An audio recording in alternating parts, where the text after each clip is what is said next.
Aku mah dia orang tua. Ini tunggu sampai dia tunggu pulang betul sampai. Dia kata pemilu kita tahu, aku kata babi, kata bawali, kata bawali.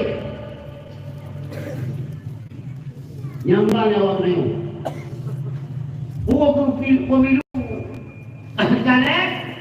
Buat pilpres. Kita tu. Mana yang kita nak buat ni? Coba pakai orang ni, orang ngaji lek, kuliah kuliah, orang semua kuliah semua. Lepas orang tu. Anak-anak Dina.